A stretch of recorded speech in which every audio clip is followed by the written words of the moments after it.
Привет. Всем здравствуйте. Добрый день. Всем привет. Сегодня у нас BMW E91 с очень распространенной проблемой. Скрипит задняя подвеска. Сегодня будем менять вот такие салимблоки, так называемые плавающие. Расскажу, как заменить, какие нюансы. В общем, загоняем на подъемник, поднимаем и все расскажу.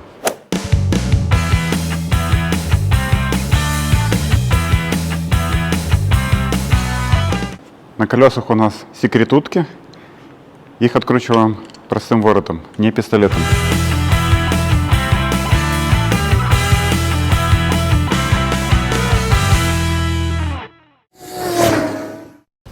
Эти салимблоки меняются по двум причинам. Либо они скрипят, либо у них есть люфт. Сразу отмечу, что эти салимблоки не люфтят, а скрипят. По этой причине мы их и меняем. Как проверить люфт? Люфт можно проверить. Вставляем монтировку сюда и начинаем его таким образом шатать. Вот так не должен люфтить. И ставим с этой стороны монтировку. Упираем в рычаг и двигаем рычаг вот в эту сторону.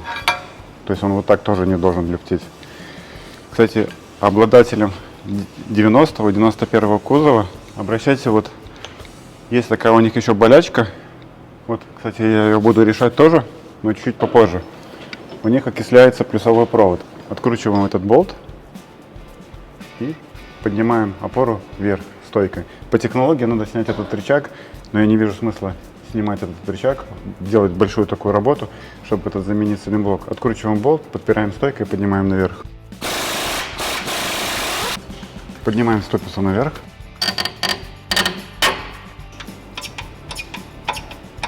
Для замены нам понадобятся салимблоки оба и болты, которые крепят с гайками, с новыми.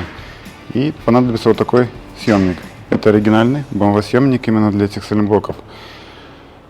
Эти салимблоки прессуются не просто, там вы его ставите посередине, а вот в приспособлении есть такое вот углубление, вот он вставляется и прессуется до упора. Значит, выпрессовываем салимблок. Для этого понадобится такая оправка нам и вот такая.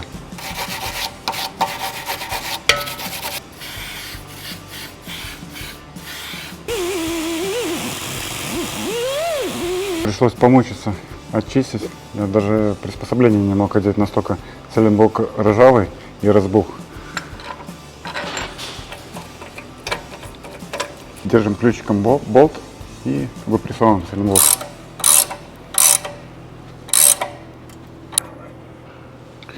Вот, выпрессовали салимблок. Наверное, уже 100 лет его не меняли. Так что, следующее, что вычищаем поверхность, все дочисто, и будем запрессовывать новый.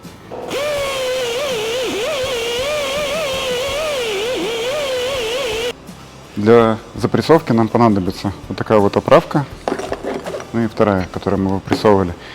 Вот этой оправки есть вот эта вот глубина, на эту глубину должен быть запрессован салимблок. Вот он сюда так вставляется, прессуется вот с этой стороны, то есть прессуем его туда и до упора. И потом посмотрите, как он будет торчать. Он не по центру будет рычага, а здесь он будет больше торчать, чем здесь.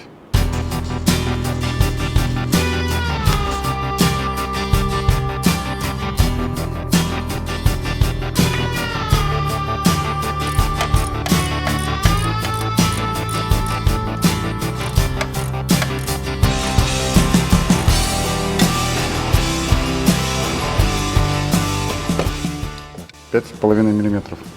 Он должен торчать в эту сторону. Очищаем рычаг снаружи, внутри, везде, где болт, прилегает гайка. Все очищаем, продуваем и собираем.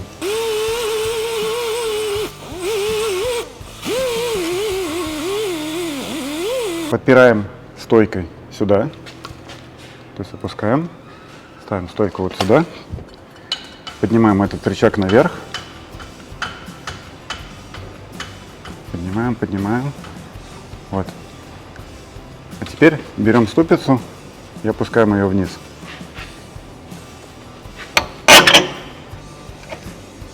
Вот. Вставляем новый болт. Затягиваем болт 165 ньютонов. Затянули болт. Этот цилинблок можно затягивать в любом положении. То есть не надо там подпирать, ничего, потому что у него центр крутится по отношению к этому, и вы можете его закрутить, зажать, вернее, в любом положении, и он просто сам, ну то есть он крутится у нас, и не надо подпирать, поджимать колесо, как вот, допустим, вот этот цилинблок.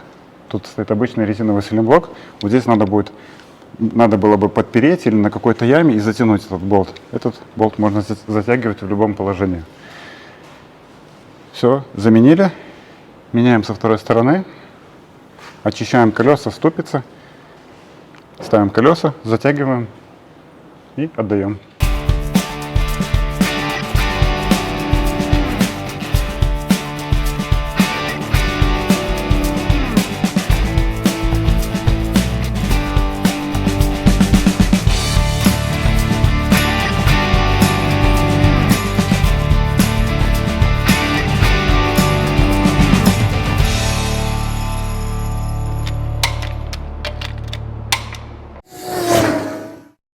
Колеса затянули.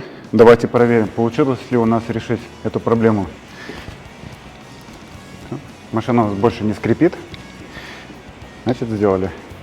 Меня еще ждет замена плюсового провода. Пишите комментарии, интересно ли вам такие короткие видео, такие простые работы, или вам что-то более сложное интересно смотреть. Надеюсь, вам понравилось.